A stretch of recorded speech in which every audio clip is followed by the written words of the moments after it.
ciência. Religião em guerra há milhares de anos. Cada vez que depende de um teste, fica provado que a ciência tem razão. Conforme a ciência progredia, Deus ia tendo cada vez menos o que fazer. E ainda hoje pode ser que a fusão da fé com a tecnologia nos aproxime mais do que nunca da solução do grande mistério da vida. Por eu ser um religioso convicto, a ciência é o meu jeito de ir em busca do mistério de Deus. Provando a existência de Deus.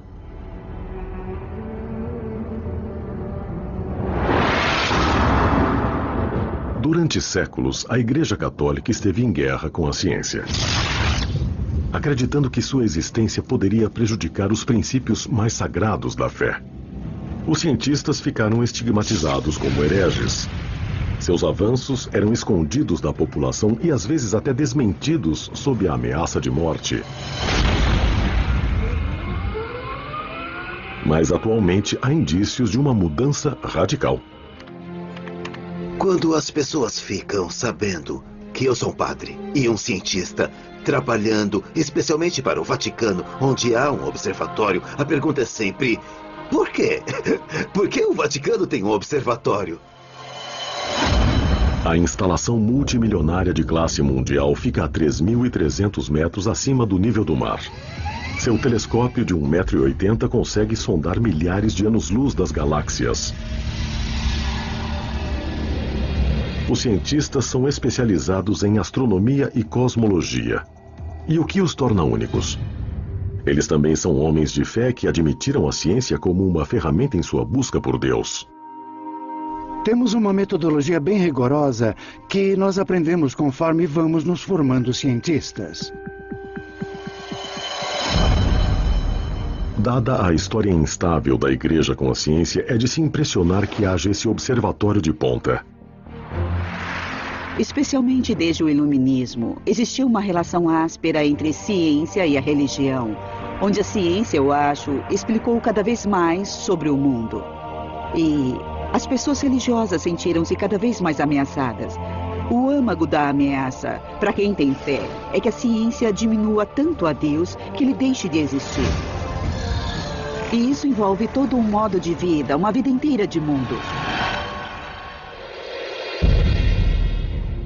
Durante grande parte do último milênio, desafiar a explicação dos eventos naturais da Bíblia era um perigo. No início de 1600, notáveis astrônomos foram levados a julgamento quando suas descobertas científicas conflitaram com crenças religiosas enraizadas. Uma das ideias científicas mais ameaçadoras foi uma teoria desenvolvida pelos astrônomos Copérnico e Galileu. A Igreja ensinava que a Terra era o centro do sistema solar e que o Sol girava em torno dela. Mas Copérnico e Galileu sugeriram o contrário, que o Sol era o centro do sistema solar. As descobertas de Galileu foram recebidas por alguns da Igreja Católica como um problema. Ela se opunha à Bíblia que menciona. E então o Sol parou. Se na verdade é a Terra que se move e o Sol está parado, segundo a Igreja, isso gera um conflito. Desde a época de Galileu, acho que a Igreja Católica deu uma guinada. Graças a Deus. A admissão da ciência é uma mudança, mas a questão é: por que agora? A presença da Igreja no Observatório do Vaticano quer dizer que a Igreja reconhece o valor da ciência e do conhecimento que adquirimos através dela.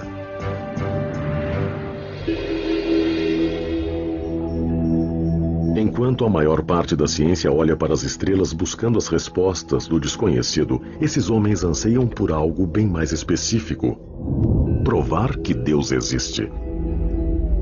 Essa busca por provas de uma mão divina no trabalho do universo começa no momento de sua criação.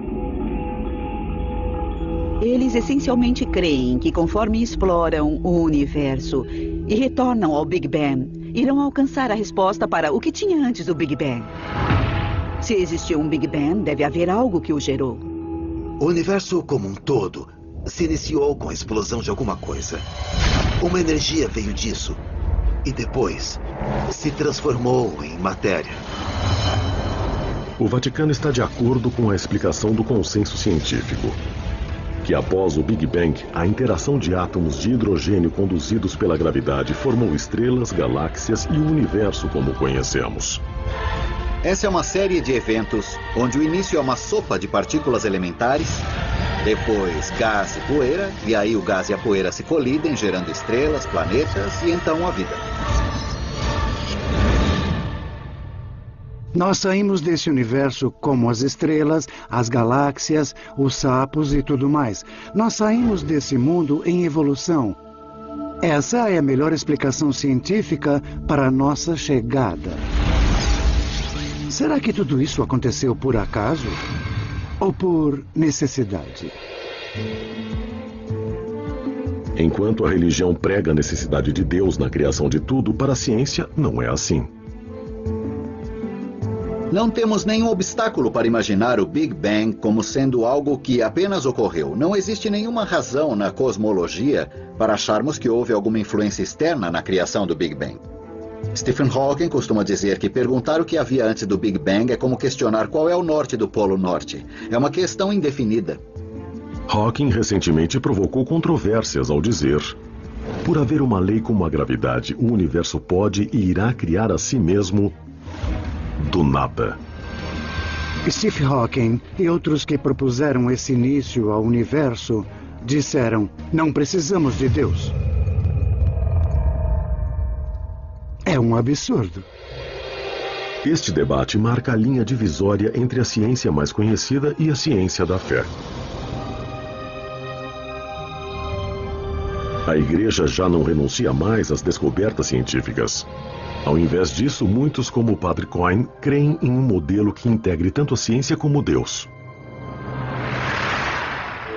Isso é conhecido como a teoria do universo bem afinado. Ela sustenta que as condições exatas necessárias à criação da vida são tão precisas que não poderiam ter surgido por acaso. Para esses homens, o modelo de universo bem afinado é um projeto para a criação de tudo. E Deus é o arquiteto. Se cada uma dessas constantes não valesse o que nós medimos, vamos dizer, uma parte em 1 milhão, nós não estaríamos aqui. Essa é a noção de um universo bem afinado. Que as coisas são calibradas. É como um desabrochar. É no ponto. Nem quente e nem frio. E bum, nós temos um universo onde as pessoas são inteligentes e questionam grandes coisas. Você não prova que Deus existe, mas isso sugere muito que há um Criador.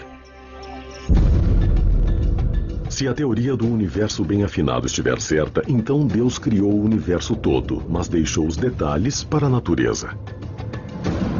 A pior coisa a se fazer seria dizer de imediato que foi Deus quem fez. Não pode ser tudo pré-determinado. Ele criou um universo que tem uma indeterminação, desde o micro até o macro.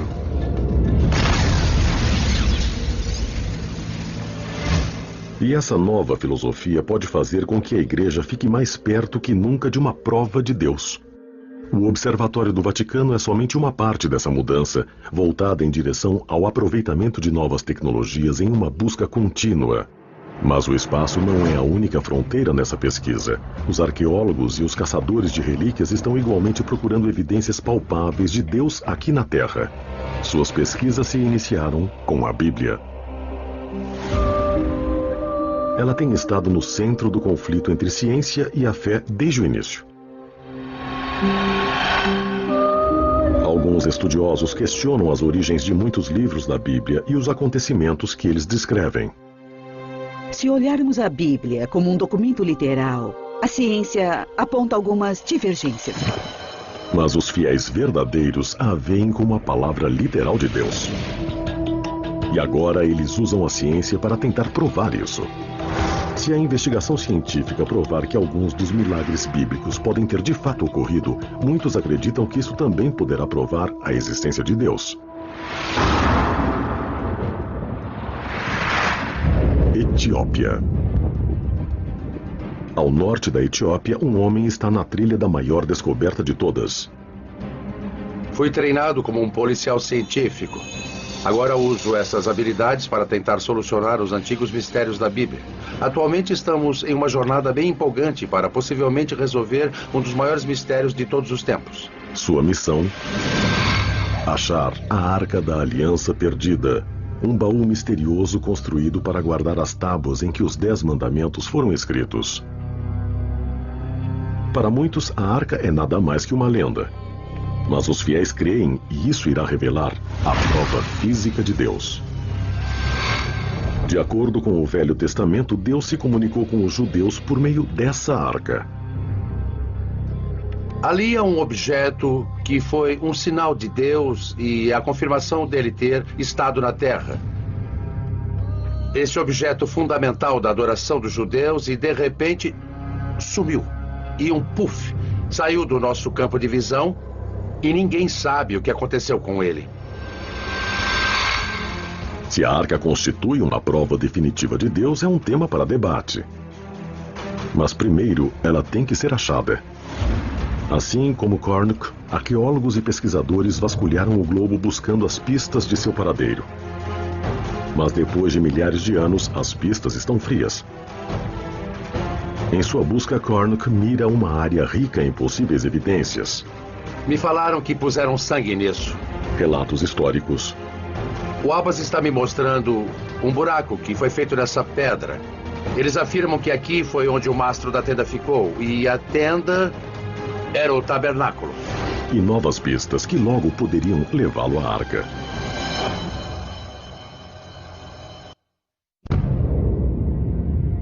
Por séculos, o homem olha para o céu, primeiro como um sinal de fé. E depois, pela reflexão científica. Agora é o encontro dessas duas doutrinas opostas que podem conter a solução do maior mistério da vida, a prova da existência de Deus. Bob Cornuck está na linha de frente dessa busca por evidências concretas, na procura pela Arca da Aliança Perdida. Um dos artefatos mais importantes do Velho Testamento, existe a crença de que a arca contém o poder onipotente de Deus. Essa descoberta poderia mudar tanto a ciência quanto a religião. Mas ela está perdida há milhares de anos. Estamos procurando pela Arca da Aliança. Esse objeto fundamental da adoração dos judeus simplesmente saiu do nosso campo de visão. Estava ali por um momento e de repente desapareceu como um passe de mágica. Cornuck se concentrou na história da arca à procura de pistas essenciais. As instruções sobre como construir a arca foram dadas a Moisés por Deus como um projeto. Acredita-se que a arca é grande o bastante para conter as tábuas de pedra dos 10 mandamentos. Ela tem 1 metro de comprimento, 75 centímetros de largura e altura. Ela era banhada por dentro e por fora a ouro. Em cima da arca ficavam 2 anjos dourados. Dizem que tanto o poder como a ira de Deus descansam dentro da própria arca. Somente os sacerdotes mais devotos poderiam se aproximar dela. Se você não adorasse corretamente em frente à arca, seria morto. Ela podia destruir cidades, derrubar paredes, secar rios. Em 960 a.C., a arca foi colocada dentro do primeiro templo de Salomão, em Jerusalém. Esse relato no livro dos Reis é a última vez que a arca é mencionada na Bíblia. Ninguém na Bíblia fala, e a arca foi roubada ou ela foi destruída. Ela só deixa de existir. Os estudiosos da Bíblia divergem sobre onde e quando a arca desapareceu. Várias teorias persistem. Para Cornuck, a liderança mais forte surgiu de pesquisas iniciadas na década de 80 por Graham Hancock, um correspondente do The Economist. Hancock teorizou que a arca foi tirada do Templo de Salomão durante o reinado de um rei pagão. Essa pessoa é Manassés, um rei mau, maníaco e louco, que colocou ídolos pagãos dentro do templo. Essa profanação do templo teria forçado os sacerdotes devotos que vigiavam a arca a protegê-la por qualquer meio necessário. até mesmo removê-la do seu lugar de descanso sagrado. A arca teria sido transportada por fiéis sacerdotes levitas que sentiam repulsa pela sujeira que estava sendo trazida ao templo. Carnock acredita que o caminho mais provável de fuga de Jerusalém teria sido a oeste, para o Egito, e depois descendo o rio Nilo. Ilha Elefantina. A próxima pista para apoiar sua teoria poderia estar nessas rochas na pequena Ilha Elefantina. Carnock se baseia na existência de ruínas de um antigo santuário, construído nas exatas especificações as do Templo de Salomão, lar original da Arca. Os moradores acreditam que ele foi construído como um refúgio temporário, mas a Arca não estaria segura lá por muito tempo. Os arqueólogos dizem que houve um grande conflito na Ilha Elefantina. Os historiadores descrevem um tumulto dos vizinhos egípcios que colocou a Arca em perigo. Carnock acredita que o motivo do ataque pode fornecer uma pista sobre o que aconteceu com a Arca. Diziam que a Arca era tão poderosa que um sacrifício de sangue tinha que ser feito antes de vê-la. Pela lei judaica, isso é proibido em todos os lugares, exceto na presença da Arca. Os judeus teriam sacrificado o carneiro e os egípcios adoravam o carneiro. É um conflito, o templo é destruído. Carnock especula que no meio da batalha a Arca foi levada às pressas a um local seguro. A questão é, onde?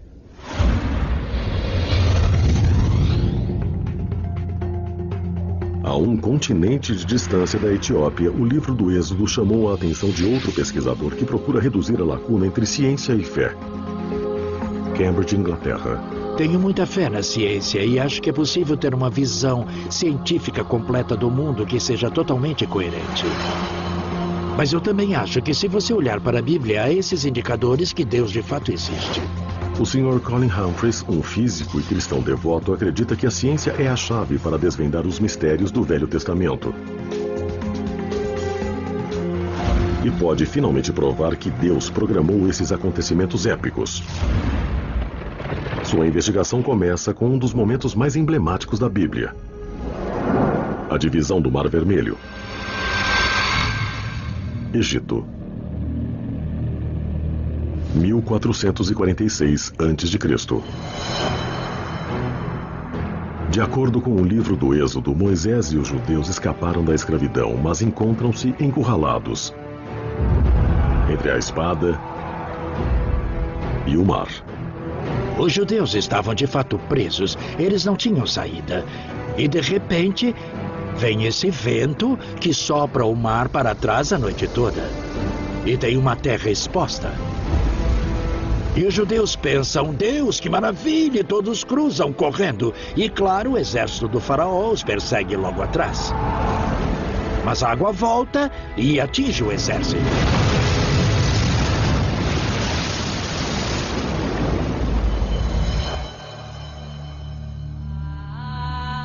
Para os fiéis, essa passagem de 3.000 anos é uma prova da obra de Deus.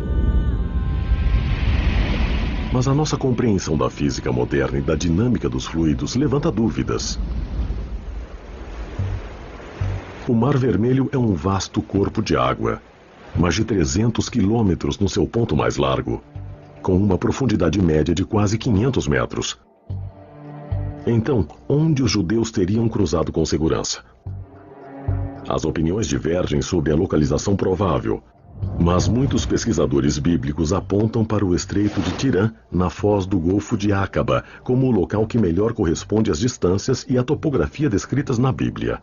Golfo de Acaba. Aqui, o golfo se restringe a um canal de apenas 13 quilômetros de comprimento. Um cume de recifes de coral no fundo do mar cria a parte mais rasa do Mar Vermelho. Mas os recifes ficam a mais de 9 metros abaixo da superfície, muito profundo para atravessar a pé, conforme descrito no Êxodo. E há também o problema das tropas do faraó. O Êxodo conta que o exército egípcio perseguia os judeus em fuga. Se o relato bíblico é verídico, como eles tiveram um destino diferente? Para quem não acredita, a improbabilidade desses eventos é a prova de que o relato do Velho Testamento não é mais que uma história. Bíblia Sagrada. Agora, a ciência pode resolver a questão. Quando eu, como cientista, leio a história do êxodo do Egito, a minha inclinação natural é dizer como isso pode acontecer. A explicação pode ser um simples princípio físico, aquele que pode ser observado em um copo simples de água. É um fato muito simples. Se encher um copo d'água até a borda e assoprar, você fará a água transbordar. E se tiver um sistema de vento forte em um grande lago de água, ele força a água para fora, e isso é bem conhecido pelos geólogos e cientistas. Em casos extremos onde grandes quantidades de água são deslocadas por esse fenômeno, os cientistas também observaram uma forte reação. Uma parede de água barulhenta retorna para preencher o vazio. A teoria de Humphreys sobre a separação do Mar Vermelho se pauta nesse fenômeno natural acontecendo em grande escala. Um evento conhecido como vento direcionado, seguido por um evento de reação conhecido como pororoca. O cientista atmosférico Dr. Carl Drews, do Centro Nacional de Pesquisa Atmosférica, acredita que Humphreys pode estar certo. O vento direcionado ocorre quando um vento forte sopra por um longo tempo sobre uma superfície de água. E gradualmente a água se move na direção do vento, se afastando da costa, fazendo a superfície do oceano descer. Então o que sobra é uma porção de terra seca onde havia antes o fundo do mar. Usando o poder de supercomputadores, Drews estudou o efeito do vento direcionado em locais que vão do Nilo até a costa da Inglaterra. Há 2 episódios que ocorreram nos Grandes Lagos em 2006 e 2008. O vento direcionado é observado a cada 5 ou 10 anos no Lago Erie. Há essas fortes rajadas que vêm do oeste e que causam tempestades em Buffalo. Mas do lado de Toledo, que é o lado contra o vento, grandes partes do lago estarão completamente secas e a água desaparece no horizonte.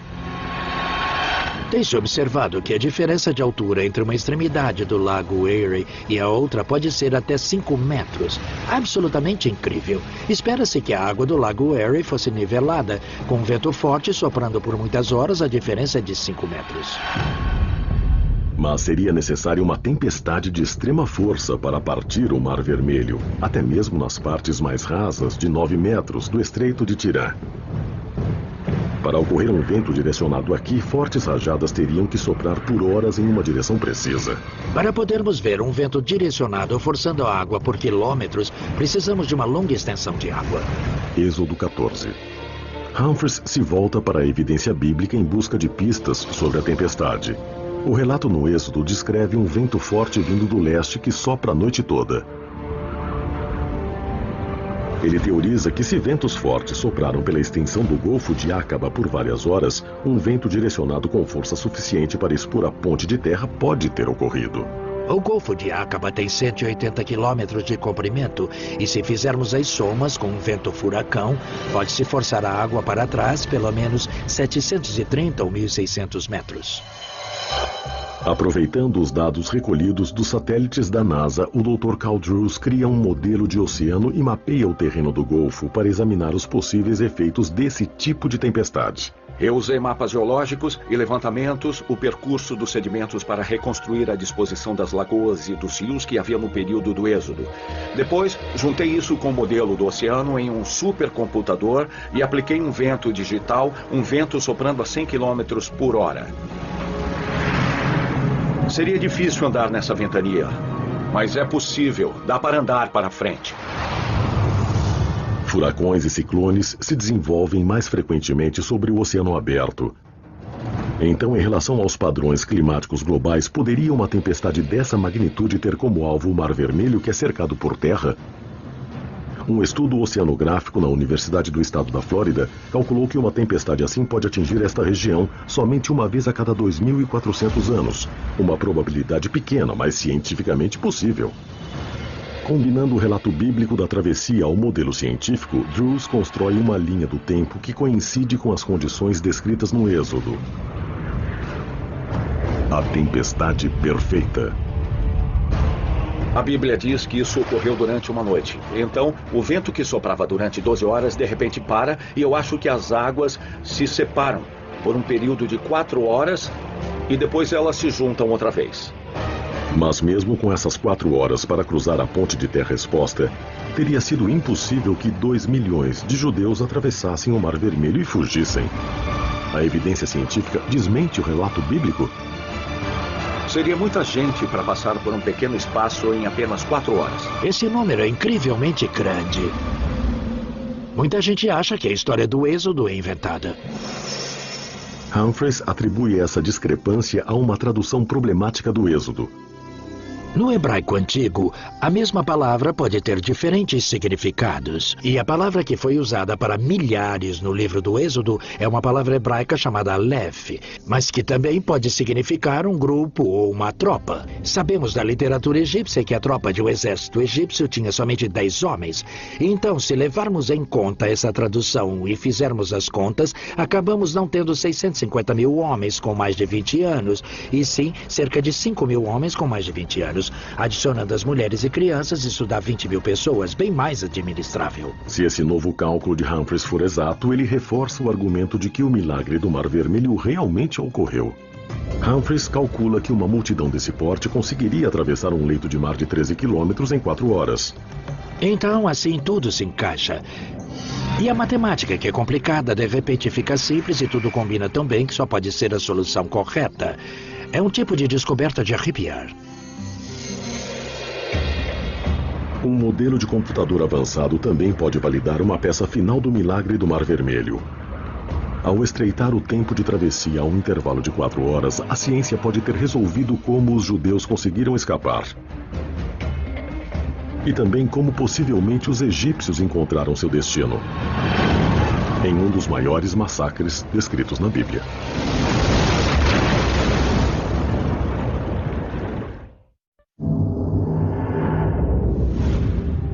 Desde a cosmologia e a arqueologia para a oceanografia. Pesquisadores de várias disciplinas científicas lançaram uma pesquisa global para descobrir uma prova palpável de Deus. O Sr. Colin Humphreys e o Dr. Carl Drews estão procurando evidências que provem que os acontecimentos descritos na Bíblia de fato ocorreram. Usando cálculos precisos e também modelos complexos de computador, cada um detalhou um cenário de uma tempestade perfeita que eles alegam que poderia ter causado a separação do Mar Vermelho, como foi descrito no livro do Êxodo.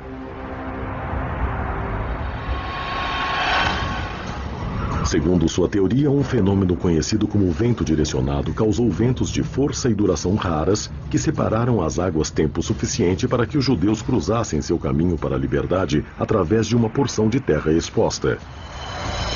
Mas o livro do Êxodo também descreve a destruição repentina do exército do faraó conforme eles perseguiram os judeus pelo leito do mar. Para explicar isso, Drews e Humphreys apontam para a força adversária natural que pode acompanhar os casos extremos de vento direcionado. Uma pororoca. O termo define o fenômeno onde uma maré volta com um deslocamento de água tão forte que cria uma onda gigante de força enorme. Quando o vento para, de repente a água retorna e haveria essas paredes de água agitada vindo com tudo. E esmagando quem sobrou ali no caminho. Os cálculos de Drews revelam que um vento direcionado poderoso o bastante para dividir o Mar Vermelho teria desencadeado uma pororoca de enorme magnitude. Quando li essa história pela primeira vez, eu pensei, bom, se a água voltou, por que apenas não fugiram? Mas o que a matemática mostra é que, se você tem uma água que foi forçada para trás pelo vento direcionado e o vento de repente para, essa água volta em forma de pororoca. Ela não volta gradualmente, ela volta de repente mesmo. E é isso que fala o livro do Êxodo. Moisés estendeu a mão dele sobre a água e o vento parou de soprar. Se foi invocada pelas mãos de Moisés ou se foi uma reação natural do vento direcionado, uma pororoca com essa força teria destruído o exército do faraó em um instante. De repente, eles ouvem um barulho distante e olham e alguma coisa parecida com uma montanha de água caindo sobre eles pelos dois lados e pela parte de trás. Aquilo varreu aquelas pessoas para o mar. E é precisamente o que diz o livro do Êxodo. Então, até os detalhes no Êxodo se encaixam com o que sabemos pela ciência moderna. Essas pororocas são raras, e um modelo matemático preciso para prever esse fenômeno tem frustrado os cientistas há séculos. Até agora. A matemática é bastante complicada, é chamada de equação diferencial de segunda ordem. Há 300 anos não era possível fazê-las, há 200 anos também não. As pessoas não tinham nenhuma explicação, mas agora podemos dizer que se encaixa com a ciência moderna e que combina com o mecanismo natural. Somente com o advento dos supercomputadores, as previsões de fluidos dinâmicos desta complexidade foram possíveis. A tecnologia está abrindo uma nova fronteira na busca de Deus. Mas enquanto esses fenômenos naturais oferecem uma explicação científica para os acontecimentos descritos em Êxodo, somente isso não prova Deus. Pode ser que Moisés tivesse muita sorte. Pode ser que ele soubesse prever o tempo muito bem. Então você diz, por que chamamos isso de milagre? Foi por causa da precisão. Eles teriam sido destruídos. É um evento muito improvável de acontecer justo na noite que você precisa dele. Se Moisés tem essa sorte, todos devíamos apostar nele. Então foi essa precisão que mostrou a mão de Deus no evento. Tanto Drews como Humphreys concordam que a evidência de Deus não está nos eventos naturais em si, mas sim na sua milagrosa precisão. Em última análise, está além dos poderes da ciência explicar como uma tempestade que ocorre uma vez na vida foi acontecer na hora e no lugar exato para resgatar os judeus. Eu acho que a ciência responde os comos, como isso aconteceu. E a religião responde os porquês. Algumas pessoas pensam que se for possível explicar um milagre, pode-se explicar tudo. Eu não acredito nisso. Nós devemos esperar que Deus opere no universo dentro das regras que Ele mesmo construiu. Então, para mim, isso não substitui a fé. Na verdade, é um salmo que diz que quando Deus abriu o Mar Vermelho, Ele não deixou suas pegadas na água. Então, obviamente, Deus não era visível. Enquanto seu trabalho tem estreitado a lacuna entre a ciência e o sagrado, esses cientistas admitem que, por enquanto, a fé é necessária para preencher as últimas lacunas. Os cientistas devem ser humildes e perceber quando sua ciência não alcança o sobrenatural. Nós só estudamos o natural. Então eu estudo o movimento do vento e da água. De acordo com a Bíblia, Deus enviou o vento na hora certa e mandou Moisés estar lá.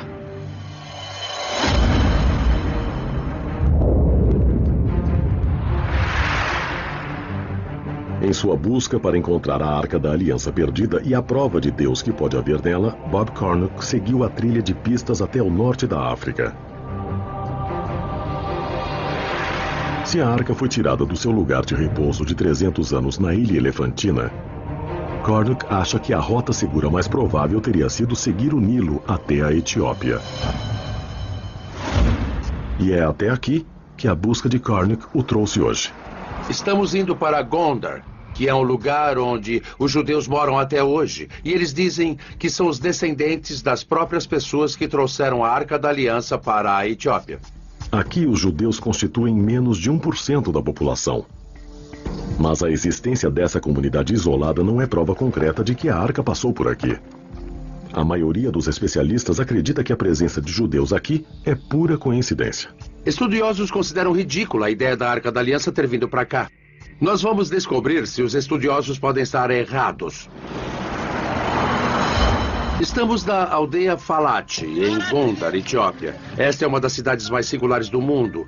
Houve uma época em que aqui foi uma florescente comunidade judaica. Hoje a maioria dos judeus de Falat se foram, mas em toda a parte os sinais de sua presença permanecem. Dizem que a comunidade judaica que vivia aqui nesta aldeia Falat veio para cá 400, 500 anos antes de Cristo. Temos pilhas de pedras. Essas sepulturas podem ter milhares de anos. Os habitantes, na maioria, seguem as tradições judaicas típicas, exceto uma. Eles fazem sacrifícios de sangue. Isso não é feito em nenhum lugar do mundo, mas é feito aqui, nesta aldeia Falat, há centenas, se não milhares de anos. Poderia ser esse um vínculo definitivo com a Arca? Cornuck procura a única rabina restante da comunidade falante. Tudo bem? Como vai? Há quanto tempo os judeus estão nessa área? Tá bom. Desde 500 anos antes de Cristo. Tá, ela disse que os judeus estão aqui desde 500 anos antes de Cristo, e é isso que eu acho que a nossa evidência mostra. Ela sabe que os falates fazem sacrifício de sangue?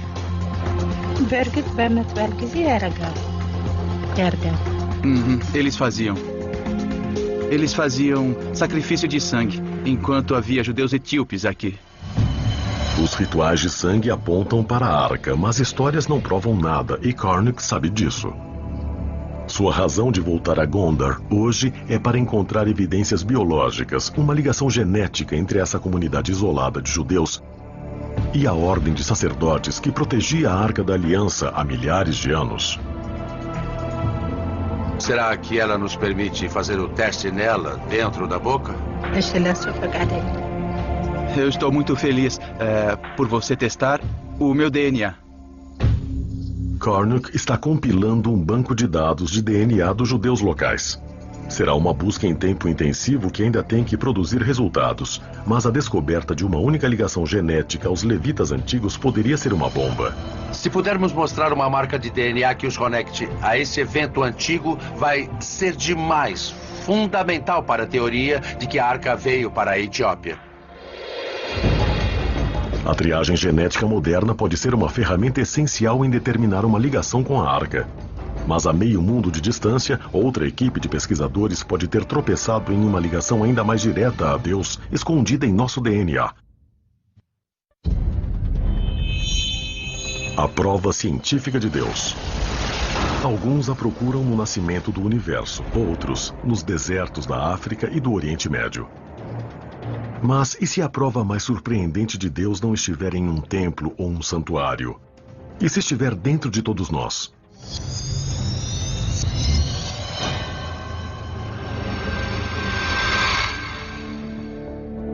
Uma pesquisa genética recente provocou um debate explosivo. Para explorar se podemos estar programados a acreditar em Deus. O renomado biólogo molecular Dr. Dean Hamer descobriu o que ele chama de gene de Deus. A prova de que a crença em Deus, ou talvez até o próprio Deus, está codificado em nosso DNA.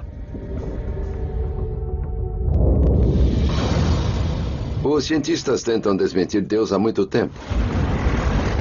Não deu certo, e não há sinal de que vá funcionar no futuro. Há algo no fundo do nosso cérebro, na maneira como a espiritualidade toca nossa consciência. E isso, portanto, serviu de razão para a pergunta: existe alguma base genética para essa característica? O Dr. Hamer se deparou com o tópico por acidente. Eu estava estudando o papel dos genes em outros traços de personalidade na orientação sexual, os quais são conhecidos por terem um componente biológico. Aconteceu de eu estar usando um questionário de personalidade que incluía um item chamado autotranscendência. O Dr. Hamer define o termo autotranscendência como a inclinação de ver um mundo maior e mais amplo do que o visível. Um mundo de espiritualidade além do reino físico do dia a dia. Pode ser mostrado numericamente que a religião de uma pessoa, digamos católica ou protestante, depende totalmente do ambiente em que vive. Mas a espiritualidade tem muito menos a ver com o ambiente e muito mais com a genética. É provável que as pessoas orem com mais frequência do que façam sexo, por exemplo. Hamer cruzou os dados do DNA de 2.000 pessoas de todas as religiões, assim como os ateus. Selecionamos um grupo de genes procurando por qualquer coisa que se relacionasse de forma consistente com um nível de autotranscendência. Após várias rodadas de testes, a equipe de Hamer identificou um tipo determinado de gene, aparentemente ligado a fortes sentimentos de espiritualidade. Esse gene, por acaso, foi chamado de VMAT2, que significa transportador de monoamina vesicular. Só para simplificar, nós o chamamos de gene de Deus. Acreditamos que ele tem algo a ver com a capacidade ou suscetibilidade das pessoas de acreditar em conceitos como Deus. Seria isso a evidência de que Deus está constituído em nosso código genético? Uma coisa interessante sobre a espiritualidade é que ela é de fato um traço de personalidade independente. É diferente da ansiedade ou de qualquer outra coisa que medimos. E ela possui um componente emocional muito forte que faz com que as pessoas acreditem nas coisas mais loucas ou nas mais importantes, dependendo do seu ponto de vista. Essa é a razão das cruzadas. Essa é a razão de todas as grandes ações da igreja e de todas as coisas terríveis também. Hamer diz que o gene de Deus age como uma droga que banha o cérebro humano com neurotransmissores chamados monoaminas, que regulam o humor e a percepção. O gene de Deus equilibra essas monoaminas enquanto elas são transportadas de célula a célula e afeta as respostas emocionais do indivíduo. O gene VMAT2 existe em todas as pessoas. Assim como todos nós temos genes da cor do cabelo e dependendo de exatamente quais alelos do gene você tem e quais as combinações de genes, isso irá determinar se seu cabelo é loiro ou preto, ou se você é maior ou menor no nível de autotranscendência. Quanto mais forte for o alelo ou a versão do gene que a pessoa tiver, mais provável será que ela sinta a presença de Deus. Durante sua pesquisa, a equipe de Hamer detectou outro fenômeno. Os efeitos de uma poderosa forma do gene de Deus às vezes podem ser reforçados ou copiados por drogas alucinógenas.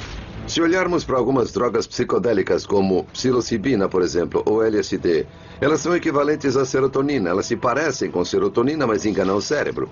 E achamos que esse tipo de alteração de consciência que ocorre com uma droga como a psilocibina ou LSD são um pouco parecidas com o que acontece com as pessoas durante as experiências intensamente religiosas, fortemente espirituais. Seja Jesus atravessando o deserto ou o Buda sentado sob sua árvore. De repente, tudo parece meio diferente. De acordo com as descobertas de Hamer, as reações químicas reguladas pelo gene de Deus poderiam ter sido responsáveis por alguns dos milagres descritos na Bíblia, como Moisés e a sarça ardente. Moisés estava viajando, basicamente.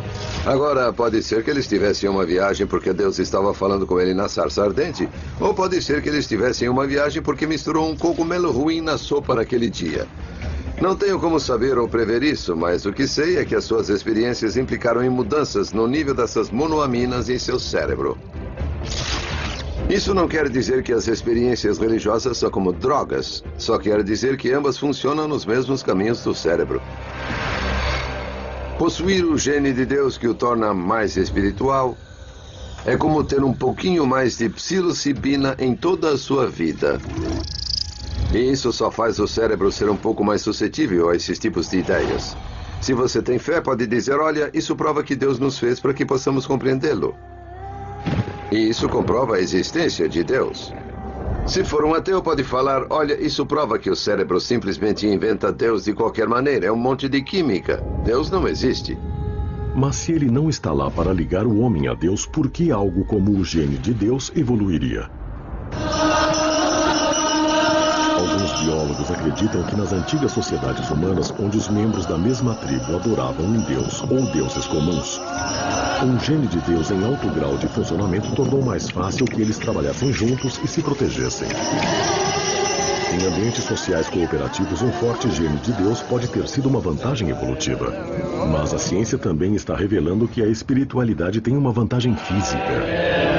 Existem muitos dados agora que mostram que pessoas mais espiritualizadas e religiosas tendem a viver um pouco mais, pois elas tendem a se recuperar de uma doença um pouco mais rápido.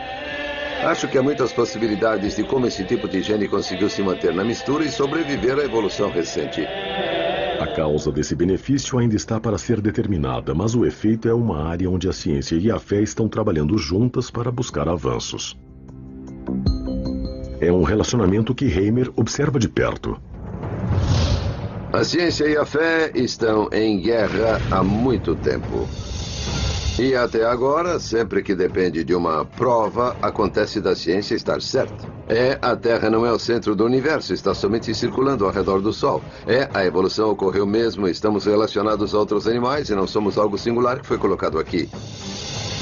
Onde a religião acerta e a ciência erra é que a ciência não conversa com as necessidades emocionais das pessoas. A ciência não muda a consciência das pessoas do jeito que a religião muda.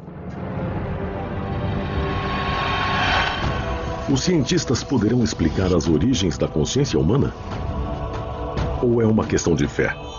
Um novo campo de pesquisa pioneiro está buscando respostas em um dos lugares mais enigmáticos do planeta.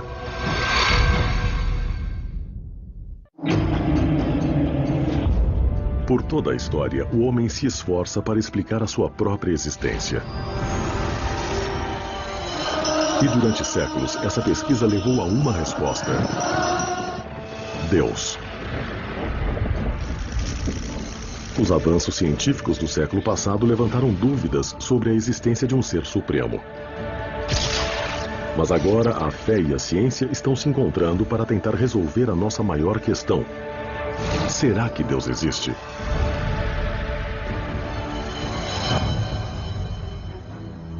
Enquanto os caçadores de relíquias e os fiéis procuram encontrar a prova na Bíblia, esse pesquisador acredita que o caminho para Deus pode estar muito mais perto do que pensamos. Sua busca por respostas o levou a investigar os funcionamentos mais internos da mente humana. O Dr. Andrew Newberg, diretor de pesquisa de medicina integrada da Universidade Thomas Jefferson, estuda o que acontece com o cérebro humano quando ele contempla Deus e o mundo espiritual. Acho que estamos em um ponto interessante onde temos a chance de juntar ciência e religião de uma forma que nunca pudemos fazer. Há um senso do cérebro humano que nos permite explorar o mundo cientificamente e pensar nas coisas de forma religiosa ou espiritual. Usando escaneamentos cerebrais de baixa radiação, Newberg, na verdade, consegue assistir mudanças físicas ocorrerem no cérebro enquanto uma pessoa ora ou medita. Decidimos analisar as pessoas que realizavam uma variedade de práticas religiosas e espirituais durante muitos anos. Nosso trabalho inicial foi feito com pessoas que eram muito firmes em meditação budista tibetana. Também analisamos um grupo de freiras que estavam engajadas em suas crenças religiosas há mais de 50 anos. O que fizemos foi usar um scanner que fotografava o cérebro deles. Fotografamos enquanto repousavam e também quando não faziam nada em particular. Depois tiramos mais uma foto do cérebro deles enquanto meditavam ou praticavam as suas orações. As áreas que pareciam ser mais afetadas durante essas práticas incluem uma parte do cérebro chamada lobo frontal, logo atrás da testa. E essa é uma parte do cérebro que normalmente funciona quando concentramos nossa mente em alguma coisa. Nas análises de Newberg, o lobo frontal acendeu da mesma forma que faria se os indivíduos estivessem concentrados em um problema de matemática difícil. Os monges tibetanos mostraram um aumento da atividade em seu córtex visual porque estavam se concentrando em objetos sagrados. Quando olhamos as freiras que estavam somente orando, não vemos as áreas visuais se conectarem ao cérebro, mas na verdade vemos as áreas verbais ligarem. Faz sentido, pois é uma oração, é uma prática verbal. Mas as análises também revelaram algo inesperado. Outra área que ficamos particularmente interessados é uma área chamada de lobo parietal, que fica na parte superior atrás do cérebro. O que achamos muito interessante nas pessoas que meditavam e nas freiras que oravam é que essa área do cérebro de fato se acalma durante essas práticas. O lobo parietal é a parte do nosso cérebro que monitora e reforça o sentido do nosso ambiente imediato ao redor. Então, quando o Dr. Newberg viu o lobo ficar escuro, ele testemunhou os indivíduos perderem mentalmente a noção de seu espaço, tornando-se um com o universo. E o cérebro está dizendo, sim, é verdade, você deve sentir essas coisas, pois o lobo parietal escurece e o lobo frontal acende. Passamos por uma experiência em que a pessoa de fato se perde, perdendo também a capacidade de perceber o espaço e o tempo do modo que percebemos.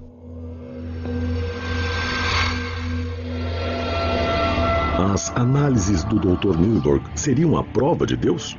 Analisei uma freira que sentiu que estava na presença de Deus. Eu posso lhe dizer como o cérebro dela fica quando ela acredita que está junto dele. A análise não diz se Deus está na sala com ela ou não. E o que é importante no contexto dessa pesquisa é que é nessas experiências que as pessoas dizem, encontrei Deus. Ou descobriram alguma coisa que liga totalmente o nosso universo, uma conexão global que quando olhamos nossa realidade material não conseguimos enxergar.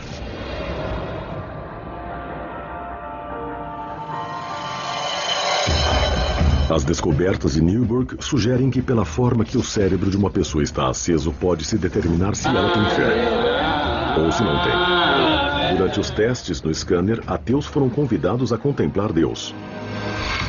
Então, ao vermos o cérebro de um ateu contemplando Deus, o que percebemos é que nos lobos frontais não há de fato um grande aumento da atividade como há quando vemos as freiras que estão meditando e se concentrando em Deus. O que concluímos em termos de como interpretamos essa descoberta é que um ateu de fato não entende a coisa. Indivíduos não religiosos com experiência em meditação foram convidados a colocarem-se em uma espécie de estado de transe. Os resultados revelaram que sua atividade cerebral era bem diferente das freiras ou monges em um estado transcendente similar, mas religioso. Eles realmente não querem pensar em Deus ou têm problemas para pensar nele. E pode ser que os lobos frontais não acenam, porque, na verdade, eles não entendem, não conseguem guardar aquilo na mente, não podem se concentrar nisso tão profundamente como alguém que é religioso ou espiritual, porque no que diz respeito àquilo, o religioso entende melhor. Entender seria o resultado da fé ou a causa? Há algo programado no cérebro dos que creem? Existe um Deus? Não existe um Deus? Qual é a natureza da realidade?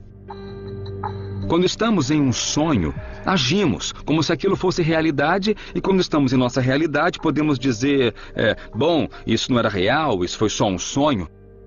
Quando as pessoas têm experiências espirituais ou místicas profundas, elas sentem a mesma coisa.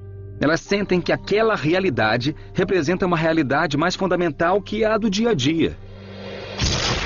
Será que isso significa que Deus é uma invenção de nossa mente? Ou será que o lobo frontal seria um canal com um poder supremo? Será que existe algo além do nosso cérebro que não captamos nos exames, mas ainda assim encontramos de algum jeito uma prova? Na verdade, para mim, fazer perguntas é bem importante. E eu acredito que questionar seja sempre o correto. Enquanto a busca por evidências do Todo-Poderoso no cérebro humano continua, outros estão procurando a prova física da presença de Deus na Terra. Na Etiópia, Bob Carnock está caçando um dos artefatos mais sagrados mencionados na Bíblia: a Arca da Aliança Perdida. A Arca Dourada que dizem conter os 10 mandamentos e que desapareceu há milhares de anos. A sua recuperação e autentificação poderia validar vastas partes do Velho Testamento e poderia até ser um canal direto com Deus. Carnock seguiu um rastro de pistas pelo Nilo até a sua origem, o Lago Tana. Estamos cruzando o lago e temos uma viagem de barco de umas 3 horas. Tempestades frequentes e águas infestadas de crocodilos fazem dessa uma travessia traiçoeira. Se a arca foi trazida aqui pelos seus protetores, as defesas naturais do Lago Tana podem ter afastado os possíveis inimigos. A remota localização teria sido um esconderijo ideal para o artefato sagrado. Esse lago é muito grande e possui algumas ilhas interessantes. Podem ser as peças de um quebra-cabeça que resolveriam o mistério do local onde a Arca da Aliança está e para onde ela foi. A mais de 50 quilômetros da costa fica uma ilha proibida. Um penhasco com mais de 13 metros de altura delineia o perímetro. Um obstáculo assustador que poderia ter salvado a arca de caçadores e ladrões. Aqui é a ilha Tanakirkos e dá para ver que parece uma fortaleza. Como alguém pode escalar essa parede e ao mesmo tempo trazer a arca junto? Tanakirkos é habitada por monges que tomam muito cuidado com estranhos. Eles guardam uma série de artefatos raros que poderiam comprovar que a arca ficou escondida na ilha por 800 anos. Alguns desses tesouros nunca foram vistos por estranhos. Determinado a ter acesso aos artefatos, Carnock visitou a ilha antes, trabalhando para ganhar a confiança dos monges. Olá. Oi. Esse é Abba Gabriel. Ele é um grande amigo meu. É considerado um homem santo e reverenciado por milhares de pessoas. Vamos ver a aldeia dele e ver também os artefatos que podem estar ligados de um jeito bem singular à verdadeira Arca da Aliança. As relíquias ficam protegidas em um bunker trancado. Estamos aqui na frente de uma porta que guarda tesouros, coroas de reis, instrumentos que eles dizem que conseguiram trazer para cá de Jerusalém com a Arca da Aliança. A presença de Deus está literalmente nesses objetos. Esses frágeis instrumentos seriam artefatos do ritual de sangue realizado na presença da arca, como uma oferenda a Deus. Karnak tem permissão de examinar uma relíquia crucial. O Gomer, uma antiga bacia que dizem que era usada para colocar o sangue do animal sacrificado. Me disseram que colocavam o sangue aqui, eles mexiam para que não coagulasse, polvilhavam sobre o povo para dar-lhes o perdão. Eles respingavam isso sobre a Arca da Aliança. Os monges de Tanakirkos não permitirão que os artefatos sejam removidos da ilha, tornando a autenticação científica difícil. Mas Karnak acredita que os objetos correspondam à descrição da Bíblia sobre as ferramentas usadas no ritual do sacrifício. Apesar de não haver prova conclusiva, elas fortalecem a teoria de que a arca veio para essa direção. A dificuldade é que não existe uma pessoa que possa entrar lá e dizer com certeza isso que você tem é da Bíblia. Essas coisas combinam muito bem com o relato bíblico. Dá para tirar as palavras da Bíblia e literalmente colocá-las sobre esses objetos, que se encaixam perfeitamente. A história toda se junta aqui e tudo nessa ilha vem a calhar.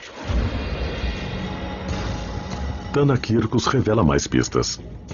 Estamos aqui neste penhasco. É bastante cortado dos nossos dois lados e acaba na água. E o Abbas está me mostrando um buraco que foi cavado na pedra. Eles afirmam que esse é o lugar onde a vara da tenda ficava. Havia 4 deles que sustentavam uma tenda. E essa tenda era o tabernáculo da Arca da Aliança no deserto. Essas pedras aqui são os outros 2 furos do encaixe. Eles, na verdade, os pegaram, os tiraram do bloco de granito de lá e trouxeram-nos aqui como lembranças de quando a Arca da Aliança ficava no tabernáculo. Essas descobertas sustentam a teoria de que a arca estava aqui na ilha de Tanakirkos. Mas enquanto Karnak procura pela prova de Deus, muitos dos fiéis recorrem a um poder superior, procurando ajuda em um objetivo mais urgente: a cura do câncer. Onde a medicina falhou, esse curandeiro do Texas pode trazer a salvação. Esses resultados impressionantes evidenciam o poder da oração ou o placebo?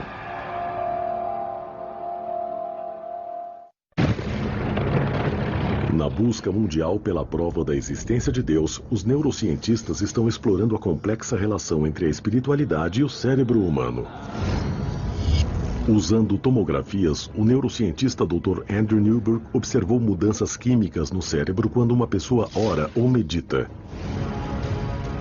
Através de uma série de estudos, ele identificou o lobo frontal do cérebro como o epicentro da experiência religiosa e espiritual.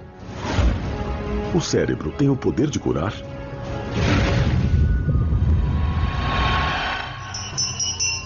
Desde os primeiros dias da história humana, o homem crê no poder de cura pela oração. Por séculos, existem curandeiros ganhando dinheiro com esse fenômeno. Enquanto muitos permanecem céticos em relação à prática, os resultados obtidos por alguns curandeiros levantam a questão se há algo milagroso acontecendo mesmo. As multidões que clamam para serem vistas pelo Dr. Aysan Naimi acreditam que estão testemunhando Deus trabalhando pelas mãos de um homem. Esse é de verdade. Só mais um dos milagres de Deus. O Dr. Naimi é um ex-anestesista que virou curandeiro. Se eu chamar isso de curandeirismo, significa que sou eu quem cura. Mas, na realidade, a cura não vem de mim. Naimi afirma que ele é um condutor através do qual a cura passa. O que estou fazendo é provar que Deus existe. Naimi diz que as milhares de curas que ele ajudou ao longo dos anos são a prova de que a ciência e a fé trabalham em uníssono. Eu não posso separar Deus da própria ciência. Quando vamos tratar as pessoas, elas não têm que saber que eu estou orando. Os que procuram o Dr. Name tentaram todas as opções que a medicina tradicional pode oferecer. Eu tenho câncer de ovário e procuro por um milagre. Estou no final da linha quanto aos medicamentos. Fiz 3 cirurgias. Então, eu espero por um milagre. Estou rezando para que aconteça. Embora o prognóstico pareça sombrio, as histórias de alguns dos ex-pacientes do Dr. Name parecem dar esperança. Veja Kathy Kerouac, diagnóstico, câncer de pulmão. Eu nunca vou esquecer um momento em que o Dr. Name estava orando no meu ombro e depois no meu externo, na região do peito. E, de repente, meus pulmões se abriram pela primeira vez na minha vida e dei a maior puxada de ar fresco que já senti entrar em meus pulmões. E eu não parava de dar essas respiradas longas. Ele apenas se abriu. E eu não pude acreditar. Ela veio com o estado de espírito certo. É por isso que sentiu a cura bem rápido. Uma semana após a visita ao Dr. Name, os exames revelaram um resultado impressionante. O tumor desapareceu. O oncologista de Kathy não podia dar nenhuma explicação médica. Ele disse, eu nunca diria isso aos meus pacientes. Ele falou, foi embora. Sumiu totalmente. Ele disse, Kathy, você foi abençoada com um milagre. Não deixe ninguém fazê-la pensar diferente. Kerouac tinha aparentemente vivenciado um milagre. Mas esse fenômeno que poupou uma vida foi um exemplo da misericórdia de Deus? Ou foi o efeito placebo ligando o cérebro para curar o corpo por conta própria? Quando as pessoas se envolvem em estados e rituais de profunda espiritualidade, o seu corpo e o seu cérebro mudam. E isso muda talvez a forma que o seu sistema imunológico funciona. Muda o modo como o cérebro e o corpo reagem a diferentes coisas. Muitos cientistas tratam o efeito placebo como algo falso. Mas, de fato, é uma forma de agir muito poderosa do cérebro e pode mudar a maneira como o nosso corpo funciona. Ainda está além do poder da ciência determinar se a cura de Kathy foi um resultado da graça de Deus ou da graça do seu gene de Deus. Mas quer sejam os resultados comoventes da cura pela fé a prova de Deus ou somente a prova do poder do placebo, a busca por evidências científicas de um poder superior continua. Durante séculos, especialistas de todo o mundo têm caçado artefatos religiosos perdidos, procurando evidências que pudessem provar passagens da Bíblia e, finalmente, Deus.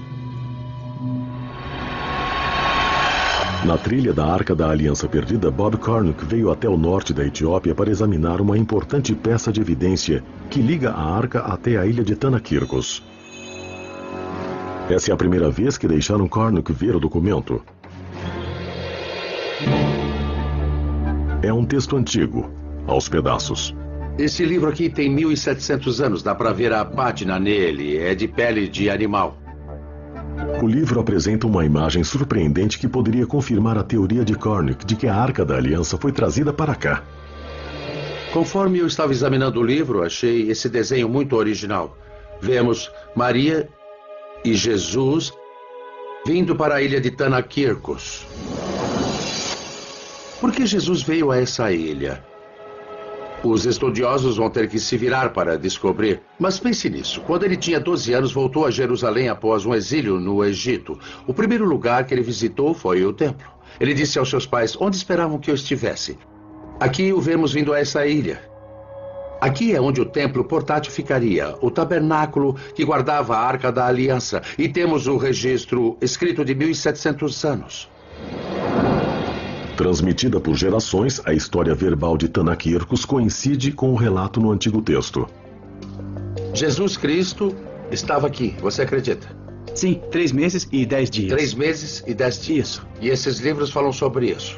Sim, eles falam de Santa Maria e sobre Antes Jesus. De Santa Maria, Jesus. Da imagem. Da imagem. E da história.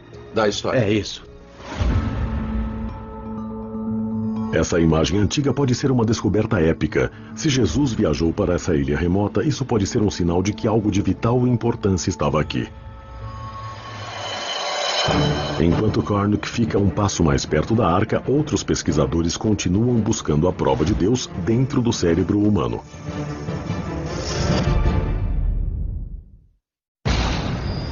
Nos últimos 50 anos, os cientistas se juntaram em uma das maiores questões da humanidade, a busca por provas da existência de Deus.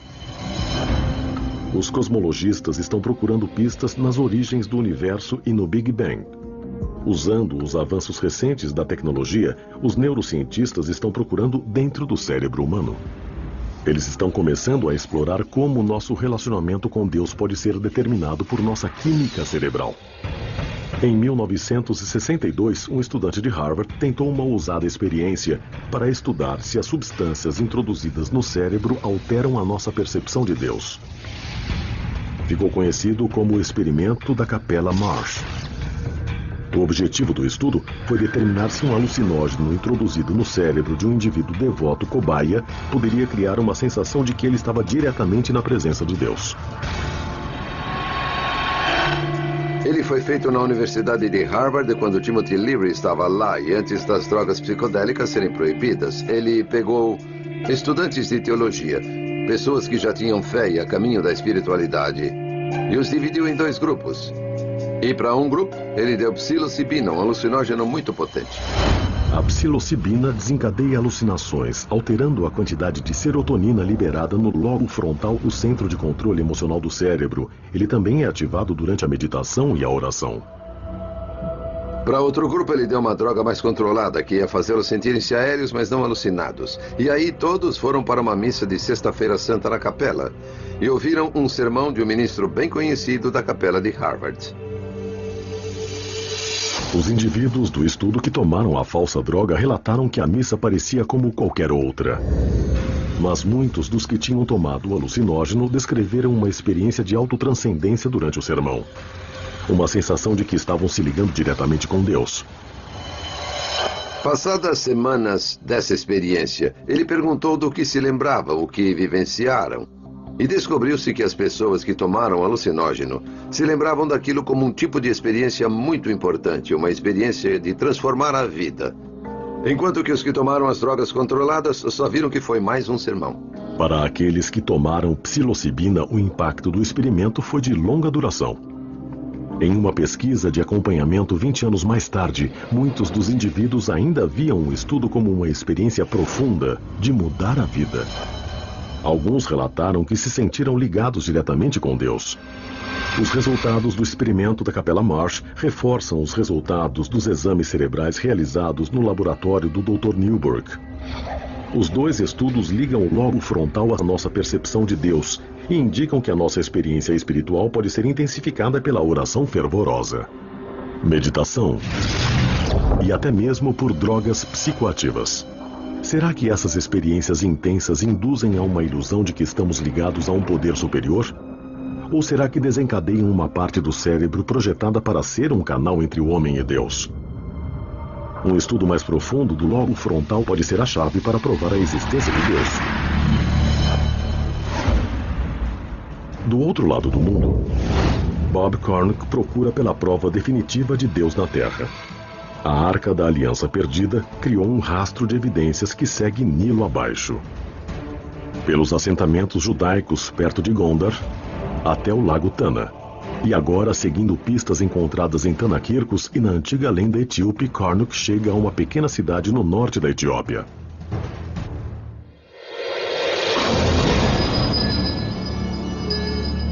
É o fim de uma longa jornada para mim. Como é que eu fui acabar aqui, de tantos lugares, para essa antiga aldeia empoeirada de Aksum? Aksum nem sempre foi uma cidadezinha agrícola. Há 1500 anos, ela era a capital vibrante do Império Aksumita, um estado-nação que dominava o comércio no norte da África com um poder que rivalizava com Roma. Os reis de Aksum apreciavam demonstrações luxuosas de sua riqueza e colecionavam tesouros do mundo antigo ao redor. No século IV d.C., o governante de Aksum, em teoria, capturou o maior troféu do mundo cristão. Ezana foi para a ilha de Tanakirkos, pegou a arca e a trouxe aqui. Ele a trouxe para esse local. Em frente às ruínas de uma igreja grandiosa construída por Ezana, Cornuck vê que a prova está bem debaixo de seus pés. Pedras com o dialeto etíope do século IV chamado Ge'ez detalham o roubo da arca e sua chegada triunfante aqui. Nós estamos andando nas pedras da fundação da mais antiga igreja da África subsaariana. E foi para cá que o rei Ezana, no século IV, trouxe a Arca da Aliança. Os monges me disseram que esse é o piso original. Um pequeno pedaço dele permanece e é onde esteve o Sagrado Senhor. Aqui é onde a Arca da Aliança ficou por várias centenas de anos. Evidências arqueológicas revelam que aqui já foi uma grande igreja, estilo basílica, uma estrutura à altura para guardar o artefato sagrado. Dá para ver que essa igreja tinha uma bela decoração pelas esculturas daqui. Não eram somente blocos de pedra, não foi uma simples igreja. Isso é o que chamam de piscina batismal. Deve ser isso ou pode ser um local de banho, onde os sacerdotes se lavavam antes de irem para ver a Arca da Aliança. A igreja foi saqueada pelos invasores muçulmanos no século XVI. A história local afirma que a arca foi resgatada por seus protetores fiéis que a esconderam até que pudesse ser colocada na igreja de Nossa Senhora Maria de Sião. Quando a igreja foi reconstruída em 1965, tornou-se uma catedral fortificada. Um bunker fortificado construído para proteger algo de grande valor. Bem ali é onde os etíopes dizem, e eu pessoalmente acredito, que a Arca da Aliança repousa hoje.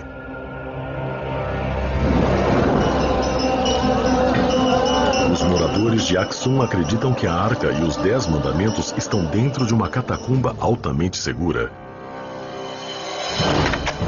Um esquadrão de adoradores dedicados é a primeira linha de defesa. Voluntários equipados com rifles de assalto vigiam esse local dia e noite. Ele disse, há 6 anos, eu sou guarda dessa igreja. A segurança desse local é muito severa. Mesmo se um intruso conseguir passar pelos guardas armados, há um outro sistema de segurança dentro da igreja. E não é só um edifício grande, com a arca sagrada dentro. Na verdade, existe uma sequência de corredores ali dentro, como um labirinto. Dizem que os corredores são feitos de concreto e são muito estreitos, com curvas bem fechadas. É impossível se mexer ali carregando um objeto grande, como a Arca da Aliança. Mas a maior proteção da arca que existe pode ser a sua própria reputação. Os etíopes creem que ela tem grandes poderes. Eles acreditam que se você ficar na presença desse objeto e não estiver com o coração puro, você vai cair morto, que será queimado vivo. Eles têm a convicção de que essa arca tem poderes supremos bem acima do que imaginamos. Há menos de uma década, 3 monges teriam se esgueirado até a câmara e pararam diante da arca. Um homem morreu no local. Outro morreu 2 semanas depois. Vim até aqui logo após que ouvi falar sobre isso. Me reuni com a família, fui ao túmulo, o vi. O terceiro homem ficou com uma visão muito ruim e ainda está vivo hoje. Eu não creio que a arca tenha os poderes que os etíopes afirmam. Acho que ela tem o poder de dominar a mente. Essas pessoas foram doutrinadas desde que nasceram. Elas não se lembram de uma época em que não foram informadas sobre a arca e os seus incríveis poderes. Somente um ser humano na Terra tem regularmente permissão para ficar na presença da arca. Esse homem seria a chave para revelar o poder de Deus na Terra? Desde a química do cérebro humano até a exploração de sistemas estelares distantes, a ciência está descobrindo novas evidências na busca mundial pela prova da existência de Deus. Armados com as mais recentes técnicas de análise científica, pesquisadores e arqueólogos de todo o mundo estão caçando o artefato mais cobiçado da Bíblia, a Arca da Aliança. Se a acharem, ela pode ser uma evidência do próprio Deus. Para Bob Cornuck, a busca de sua vida o levou a uma igreja na Etiópia rural. Ele acredita que por trás desses portões está o que poderia ser a descoberta arqueológica mais importante na história, a Arca da Aliança Perdida. Acredita-se que esse clérigo que vive enclausurado seja o único humano na Terra que pode ficar na presença da arca. Ele é conhecido como o Guardião. O Guardião é quem protege a arca. Ele nunca tem permissão para sair. Passa a vida toda preso entre esses muros. Se a arca não está ali, por que todos esses guardiões, há centenas e centenas de anos, ficariam dentro dessa prisão? O guardião raramente fala com estranhos, mas agora, depois de muito negociar com anciãos de Axum, Karnak conseguiu algumas palavras.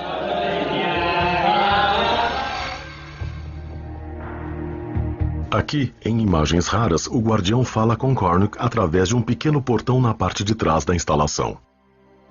A sua saúde está boa para adorar com a arca? Você está se sentindo bem? Ele está falando que ele somente faz as suas orações. Orações. Isso mesmo. Obrigado pela atenção. Tá bom, obrigado. Após poucos minutos, o guardião retorna ao seu posto. Bob Karnak está a poucos metros de distância do que pode ser o local de repouso da arca. Mas hoje, ele não vai chegar mais perto. Eu me encontrei com o guardião, segurei sua mão e olhei em seus olhos, os mesmos olhos que possivelmente contemplam a Arca da Aliança.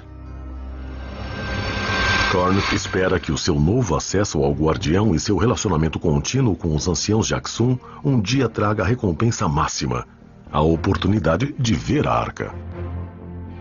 A Arca da Aliança é a preciosidade, é a menina dos olhos de toda a arqueologia. Se alguém chegasse em mim agora e dissesse, Bob, você passará por aquela porta e verá a Arca da Aliança. Se eu faria isso, eu agarraria essa chance. Esse é o maior achado arqueológico da história.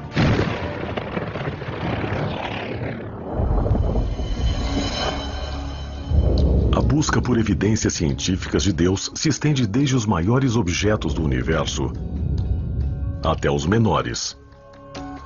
Grenoble, França, a casa de um laboratório enorme. Localizado a mais de 150 metros de profundidade e abrangendo a fronteira de duas nações. Essa é a linha de frente em busca de algo que poderia rivalizar com a importância da Arca da Aliança na corrida para achar as provas da existência de Deus. Uma micropartícula subatômica chamada partícula de Deus. Mais conhecida pelos físicos como o bóson de Higgs, a teórica partícula de Deus pode ser um elo perdido. Se for detectada, poderá mudar todo o nosso entendimento do universo e pode alterar para sempre o debate sobre a existência de Deus. As partículas são de dois tipos. Há basicamente as partículas de matéria e as partículas de força. As partículas de força podem se empilhar uma sobre a outra, e isso é o que chamamos de bósons. Muitos físicos de partículas acreditam que o bóson de Higgs seja a partícula desconhecida que dá massa a toda a matéria no universo. O bóson de Higgs é muito diferente de todas as outras partículas que conhecemos. A coisa que faz o bóson de Higgs especial é que mesmo no espaço vazio, ele está lá. Ele fornece um meio através do qual as outras partículas se movem. E é por isso que, em última análise, as partículas como os elétrons ou quarks adquirem massa. A melhor analogia seria imaginar um meio como a água, o melaço ou o ar. Conforme você se move através deles, eles resistem um pouco. Então é possível imaginar que se corrermos pelo ar, conseguiremos ir muito rápido. Se tentarmos correr pela água ou por um melaço, vamos ficar mais lentos. Então, a grosso modo, é isso que o bóson de Higgs faz com todas as partículas da natureza. Se eles puderem localizar essa partícula de força, pode ser um passo importante para desvendar os mistérios do Big Bang e da origem do universo. Para estudar as partículas subatômicas, os físicos usam aceleradores de partículas. Para procurar a partícula de Deus, os pesquisadores construíram o maior do mundo. Uma pista oval de 27 quilômetros, conhecida como o Grande Colisor de Hadrons, ou Large Hadrons Collider. Os instrumentos que temos no Grande Colisor são essencialmente as máquinas mais complicadas e mais precisas já construídas pelos seres humanos.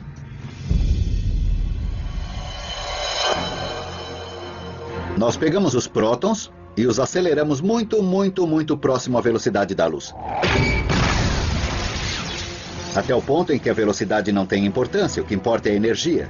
E então essas partículas têm mais de 1000 vezes a energia que um próton teria se estivesse parado. Aumentando a energia conforme eles aceleram em direções opostas, dois feixes de prótons são colocados em rota de colisão. Quando eles sofrem a colisão, o impacto resultante explode cada um numa cascata de partículas ainda menores, incluindo diferentes tipos de bósons. As colisões entre os prótons têm tanta energia que geram uma enorme explosão de partículas diferentes. Os próprios prótons possuem quarks e gluons dentro deles. E o que na verdade ocorre é que um dos quarks ou um dos gluons de um próton colide com uma das partículas constituintes de outro próton e dá para ver uma grande chuva. As máquinas no interior do colisor podem detectar e medir a maioria dos tipos de partículas liberadas nessas colisões. E se os cientistas conseguirem encontrar essa possível partícula, será um divisor de águas. Sua descoberta poderia levar à até então chamada teoria do todo, que poderia explicar o momento da criação. Se retrocedermos a história, se voltarmos no tempo, a teoria do todo nos ajudaria a explicar o Big Bang e facilitaria na compreensão do que ocorreu naquele momento.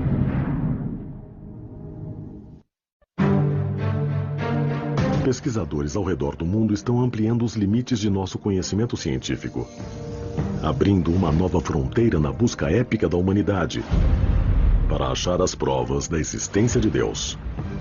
Essa busca levou os físicos a construírem o maior maquinário científico na história da humanidade, o Grande Colisor de Hadrons. O acelerador faz colidir em feixes de partículas subatômicas com energias que se aproximam daquelas encontradas momentos após o Big Bang. Essas colisões permitem aos cientistas sondar os menores blocos constituintes da matéria e energia. Como Einstein diz que E é igual a mc ao quadrado, a energia é proporcional à massa.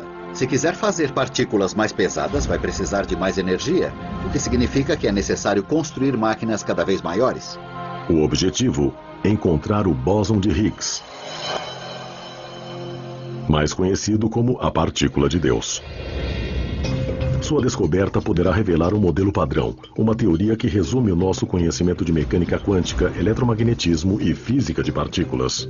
Encontrar o bóson de Higgs seria realmente um triunfo da imaginação humana. É o último ingrediente da física de partículas do modelo padrão, a última peça do quebra-cabeça. Mas o modelo padrão sozinho não pode nos dar uma compreensão completa da natureza. O modelo padrão não leva em conta a gravidade que todos nós sabemos que existe. Então não estamos procurando somente o bóson de Higgs no colisor. Estamos procurando por todo tipo de coisas. Algo que os físicos gostariam de encontrar seria uma espécie de teoria do todo. O modelo padrão serve muito bem para as forças que conhecemos, o eletromagnetismo, as forças nucleares. Se pudéssemos pôr a gravidade ali dentro, poderíamos ter tudo o que existe no universo. Os cientistas esperam que a partícula de Deus possa ser um trampolim para a teoria do todo. Uma única equação que descreva todas as forças fundamentais da natureza. Gravidade, responsável pela evolução de estrelas e galáxias. As forças nucleares, responsáveis pela união de toda a matéria. E a força eletromagnética, responsável pela luz, pelas interações químicas e pela própria vida. O problema real da teoria do todo é que pode haver uma teoria do todo. Em outras palavras, pode haver um pequeno conjunto de regras, de leis da natureza que simplesmente dão conta de tudo o que acontece em toda a história do universo.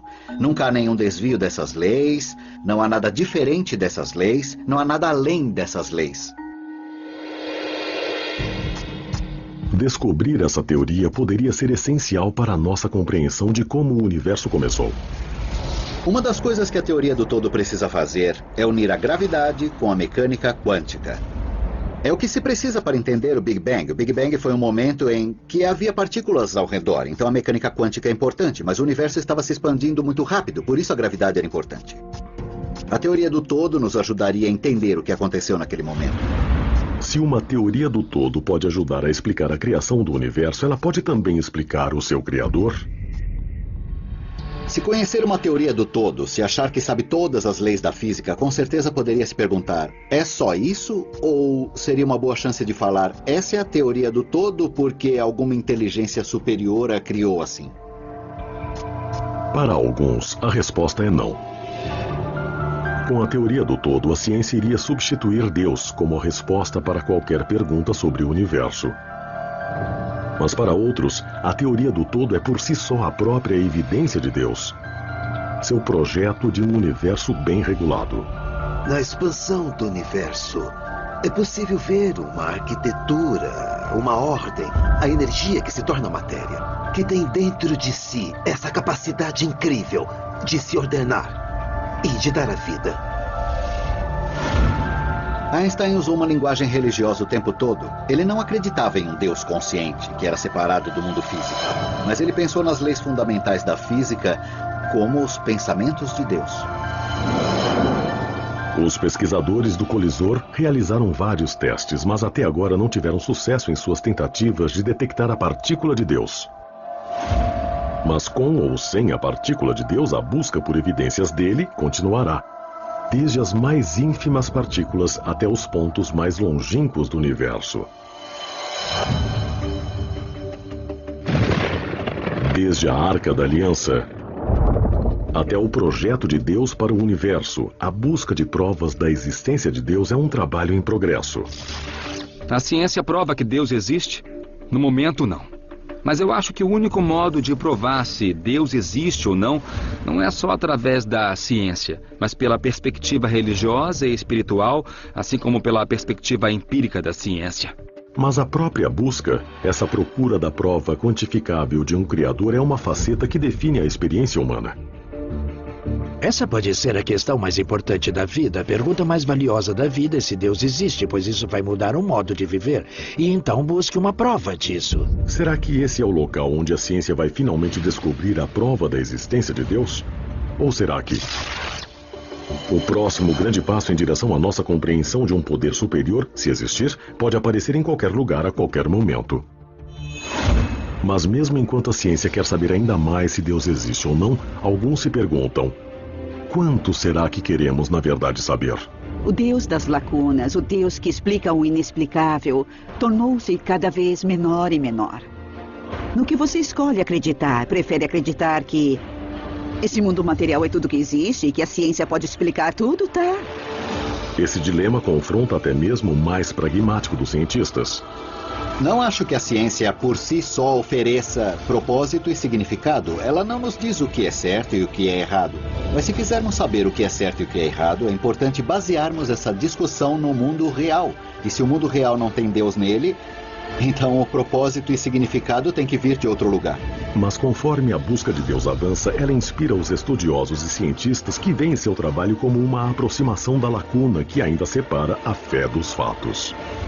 Eu diria que as pessoas que veem o mundo como um cientista são como pessoas que enxergam com um olho só, como num telescópio. Mas se olhar também pelos olhos da fé, é como ver com os dois olhos. Então terá uma visão mais ampla, mais rica do mundo, uma visão mais tridimensional do planeta.